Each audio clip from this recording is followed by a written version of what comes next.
So you had a workers' comp injury, you went to a QME, the QME said, hey, I need to get an MRI study of your shoulder. We'll find out what's going on in there, maybe if what level of disability you have.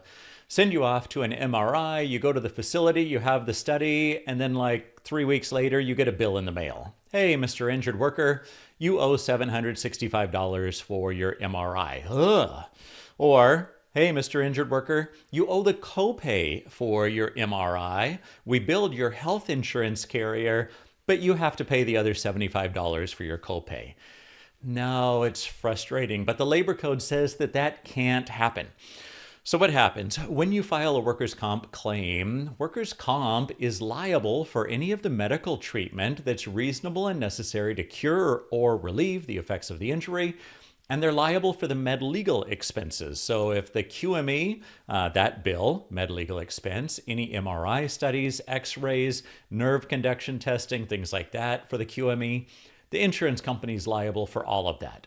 So you have a workers' comp claim, it's still ongoing. If the QME ordered that testing or if the case is accepted and as part of treatment, you get a bill from a provider, from a doctor's office, x-ray facility, MRI facility, something like that, you need to do a couple of things. First off, don't ignore it. Ignoring it does not make the problem go away. Ignoring it makes them turn you over to collections. It hurts your credit. Don't ignore it.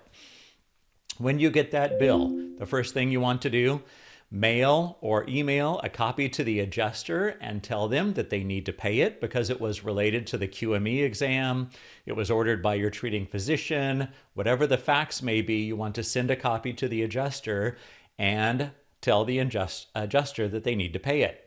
Second, you need to tell that medical facility. Adjuster may be asleep at the wheel. Adjuster may ignore it. They may think it might go away. In the meantime, you get turned over to collections. So you have to tell that facility. Send a letter to them. Don't just make a phone call. You can do a phone call, nothing wrong with it, but send a letter and keep a copy of it.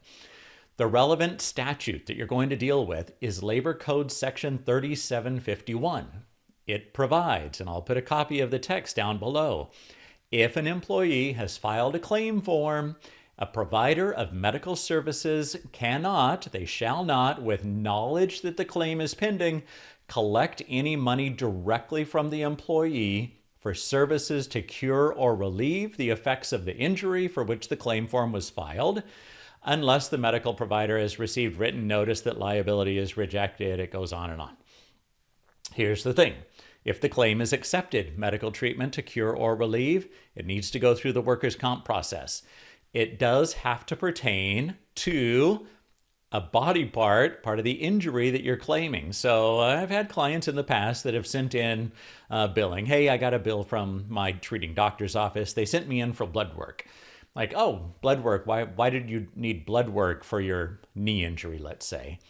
Well, my doctor was wondering, maybe I was diabetic and because I haven't been feeling good lately, kind of lightheaded, maybe I was diabetic. I'm like, what does this have to do with your knee injury? And the client, well, nothing, but it's a doctor's bill, so workers' comp should pay for it. No, not quite like that. Workers' comp has to pay for it if it's related to the claim form, if it's related to the injury. So the thing is, you want to put everybody on notice if you get a bill. Don't ignore it. Send a copy to the adjuster. Save a copy of the email, letter, whatever you send, so that the adjuster will take care of it.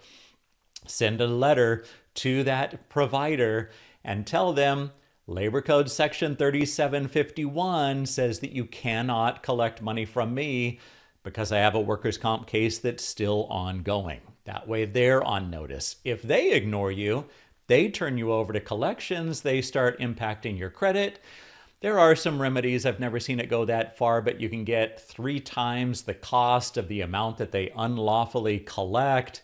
You can get attorney's fees and costs if they're forcing you to pay because they really shouldn't. But this is what happens. If you get bills for x-rays, MRIs, it's fairly common. Because what happens, you go to the doctor so many times for old knee injuries, old back injuries, and then you show up for this workers' comp. A lot of the time, they just don't pay attention. They just run through your health insurance and they bill it. It just happens. But put everybody on notice. Send it to the adjuster. Send a letter to the medical provider. 3751, it protects you in that situation. If you found the video helpful, hit the like button down below and be sure to subscribe so you don't miss future videos.